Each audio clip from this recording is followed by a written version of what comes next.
everyone, in this video we will uncover pure brilliance. So amazing was this game that it even caught the applause of the legendary Gary Kasparov. I hope you have your seatbelts fastened, since this will be a roller coaster ride. Let's go! So let me demystify a few things. Our protagonist in this game was a short report, known for his great hair, and his opponent was Praggnanandha Ramesh Babu, and he also is the youngest player ever to beat Magnus Carlsen in the classical time format when he was 16, if I'm right, and let me know if I'm wrong. And Prog played as white, opened with d4. And Report just showed up to the game. He wanted a fight. He played g6, known as the King's Indian, but still there are some possible lines to get into some lines known as the Grunfeld. After knight to c3 and d5. But Prog didn't want to. He played f3, right? Now if you still want to, play the Grunfeld, if you really love it, still play d5. The thing is that there is no knight to capture, right? There is no knight on c3 to capture, so let me just show you. G6, knight to c3, if you want to play Grunfeld, right? This is basically the line. And if you play e4 here, all I'm going to take. I do not lose time. This is basically a very, very popular position, and it's been analyzed for decades. And black is known to keep their own, to be able to keep their own in all of these complications, which is very, very interesting, of course. He played f3, so to just sidestep that, he didn't really like it, even though it's not losing for white, of course. Just wanted to sidestep that and reported, okay, I'm gonna play the King's Indian. Now, again, it's not any King's Indian, it's a specific King's Indian with the move f3. It's not bad, of course. The idea of f3 is to just solidify the center and possibly use it as a launch pad for the other pawns to push forward. And you can play the bishop here and queen here, since the knight cannot go to g4 and castle long. So yeah, you're learning a couple of things here.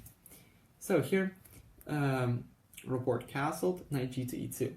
It's a very funny thing here. This move in the chess.com website is known as the Bobotsov-Korchnoi Petrosyan variation. It's like three artists, collab, and they just don't know what to name the track. They just put all the names there. Yeah. Now let's move a6. So again, we told you white is gonna go there, right? And like basically, we know that like a guy is trying to change apartments, and we just bring a few of our guys close to that neighborhood. Yeah, we're just keeping an eye out for you, right? Just saying, okay, I know whenever you get there, I'm gonna come in with this move, right? So bishop to e3, knight d2, what the hell?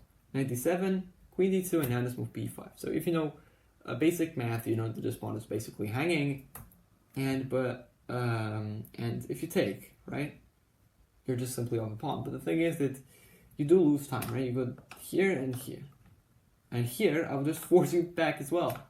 Your knight has to move 3 times, and let's say they just go back and just push.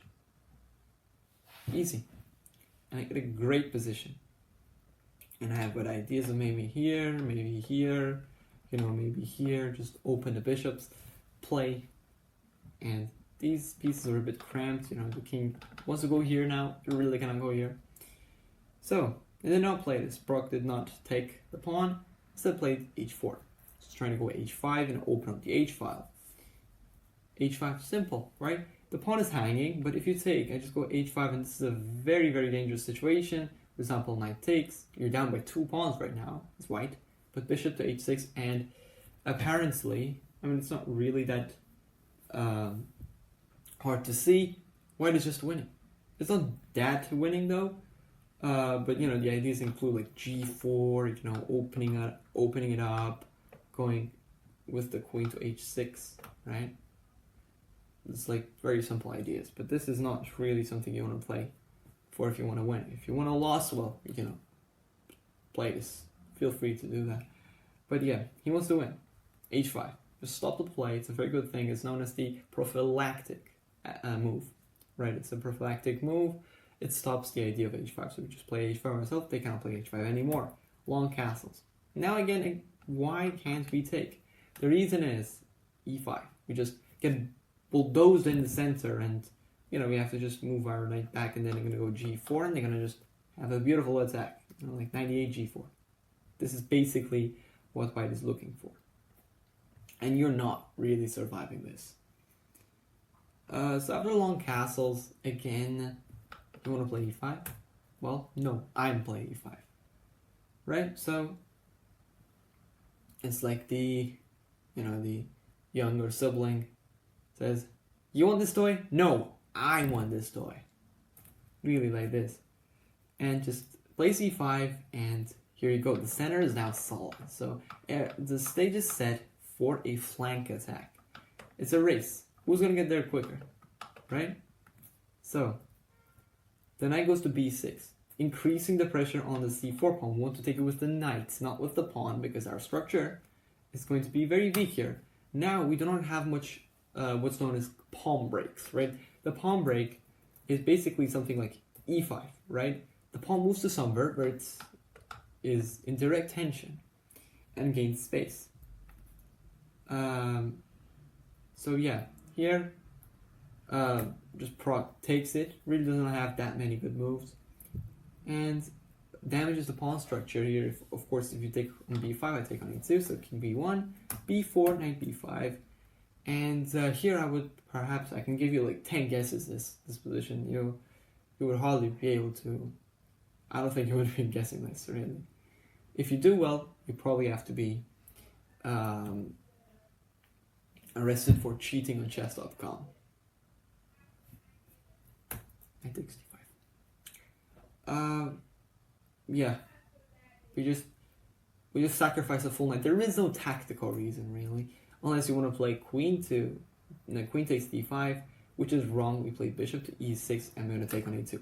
Let me just continue a bit further. If queen takes d6, for example, I'm gonna take, right? If we go here, I go bishop b3, and I'll take this rook. And if you go like king c1, I'm gonna go queen to c8, and if you move into the d file, well, I just not skewer but pin you and win your queen. If you try to bring a knight here, I just take a force, and if you try to bring your knight here, right? If you bring your knight here, I'm gonna play this move bishop to b3. Very nice. I'm going to here to take your rook, and maybe to go here if the king is trying to run away, if the king runs away from the attack. So this is not really what you can do, right? Let me bring it back. Yeah, here you cannot take with the pawn. Sorry, with the queen. You can take with the pawn though, and now bishop to f5, check, king to a4. So a very important thing to notice before you go on and play 5 games and just sacrifice all your material and lose all of them. There is a reason he sacrificed. The reason is that this extra knight that they have, apparently, is not really a piece. It's just trapped. I cannot go backwards, cannot return to homeland, I cannot really even infiltrate anything, cannot penetrate. So that's the reason why you can get away with sacrificing a knight. Rook to a4, defending the pawn on b4, knight to c1, bringing the knight to the defense, and the bishop's open now. Queen d7, hits the knight, bishop c4, rook c8, hitting the bishop. So you cannot really move the bishop back because of this move rook c2, and also you cannot really try to trade the bishops because I'm going to take, you're going to take, and I'm going to play rook a5. This knight was trapped, remember that. And I mean, let's say they just give it up for a pawn. Look, the material is equal, but you got this pawn which is weak. Your king is weak. Just look at this. Seriously, just look at this, right? The thing is that you've lost too much in terms of activity that you can't really afford to give back material. And so that's why you have to play queen e2, e4. Very beautiful. Opening up this bishop, right? Saying, okay, go get him. If the pawn takes on e4, the correct move is bishop to g4. Just kidding. This move loses because queen to d3. And remember this: if you want to win an exchange, remember that you gave up a full knight, right, for a pawn. white is winning here because your attack is over. You don't have much left now, even though your bishop's nice, but it's not really that good all alone. You need the other bishop to help it as well. The idea after f takes c4, ladies and gentlemen, is this move b3. Look at this. This guy is open. This guy is open. This guy is open, right? And like if the bishop takes, I just take on e4, and this knight is also really under some huge pressure, right? So you're gonna play queen f1. You're gonna play rook to b4, and you know, let's say they're just trying to play something 94. Not 94. Their knight is just essentially just trapped over here. You know, you cannot go anywhere without losing material.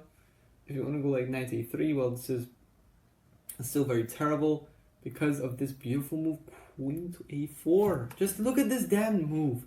Look at it, really.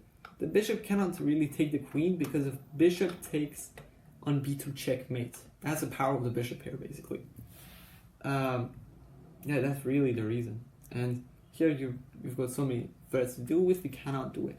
Bishop to b3 was played by Prague, but little did he know, this was the start of the downfall. Pawn takes f3, opening up the bishop and creating a weak pawn for them. Very small thing though. Rook to a5, just getting it out of the way. Hitting the knight, and here the knight had to go to d4. It's the best move. But here Report had to play, and would have definitely played this move, giving up a rook for 2 pieces. And look at this attack. It's still brewing. Still brewing. The pieces are getting in there. Maybe at some point you're going to play the queen here. Maybe you're going to put pressure. You know, nothing is clear for now, right, on how white is really going to defend. It's very difficult. So, the bishop moves to c4. Bishop to c2. Look, the bishop just moves like James Bond going on a suicide mission, just jumping into the castle. And the reason is that it's just immune. You cannot take it because they take on here. And this is a pin, right? But the thing is that the thing is worse than, it's worse than that. This bishop is going, right? And if you try to save the bishop, right? Well, again, I mean, the bishop's under attack. And if you want to move it away, rook takes b2. You're getting mated, remember this, right? So you got to give up the bishop to survive. So you cannot take. Rook to d2 was played. And now this subtle rook move, right, really does not seem there to be any more natural move than this. Just weakens the back rank a little bit, right? There's only one defender of the knight now, bishop to a4. We simply use the square on c2, like highly escorted square, as a transfer point. Really, like it just went through the most sensitive spot of the white position and just transferred our bishop, you know. The idea was all along just to get the bishop over here. That's it. To put pressure on this knight. Now, the knight has to go to d4. It does. Rook to c5. Look at this, right? Remember the back rank was weakened? This is the reason. Knight to c6 was played, you know. Brock plugs the knight in to basically try to trap this rook. It's a very, very interesting thing. But, like, Report here said, okay, you want to take my rook? Take my rook. Rook takes c4, queen takes c4, bishop to b5. Gaining ownership of the c file, and now this move, bishop to c4. So, I mean, it still really does not feel like, it just feels like, what the hell are you doing? Like, what the hell is this bishop doing? Seriously, like, what the hell? What? You know, it's like zigzagging, going up, down, up, down. The idea is to just put some pressure, maybe queen a4, maybe rook a8, you know, maybe queen a7, I don't know, like some ideas like this, right? White is just paralyzed. It's just really not able to play so many good moves because there's so much pressure on them, right? In terms of the threats and everything. Rook to c2. Here you really don't want to take because there are going to be too many trades really for you to have an advantage. This is not what you want. So, plays a good move, b5. In fact, the only move. And now this move knight to c1, just bringing it back, getting it out of the way. Rook to e8. And it's still very difficult to see why black is better. It's because of the activity. Look at this. White is playing down a rook, essentially. Queen to f4, queen to a7. Eyeing this, but that's not the end of the story, right? It's defended by the knight. But the thing is, I'm looking for b3, hitting this, and hitting this. And this is very, very dangerous. Prague sacrifices the rook for a knight and pawn, for a bishop and pawn. It's a defensive measure, but now this move b3, very beautiful move. Again, the pawn like sneaks through, right? And the thing is that any way you capture it, there's a problem. If you take with the queen, rook b8 comes and b2 is falling. If you take with this knight, I'm gonna go to f2, and you may ask, why couldn't you go f2, queen f2, move earlier? The reason is that they could play knight to d3, defending b2, attacking my queen, and gaining some time in the process. So, b3 is played, rook d1, simply bring the rook in, and basically just queen f2 here, right? Takes queen f2. The king is now vulnerable on the a file. b2 is seriously weak, and after this move, queen b3, report just finished everything and stuff. Rook to e3. Very, very elegant. Prague just resigned this position. The first thing to note, this is very, very safe. This is a very safe spot for the king, right? Where the hell is this? Anyways, got an alarm set. And basically, the king is very safe here. He's got no problems whatsoever here. And you know what? Let me just play some random queen b7. You know what's Black's idea? It's just queen over here. That's the idea, guys. That's the idea. So, the idea is to just take this square away, play here, right? Let's say they play rook h1. We can play rook to a3, and like let's say knight to a4. So queen to a4, right? This is just over. Seriously, you know, you see this? The idea, a very beautiful one as well. The king is just getting brutally checkmated, and Prague just threw in the towel at this position. Very beautiful game.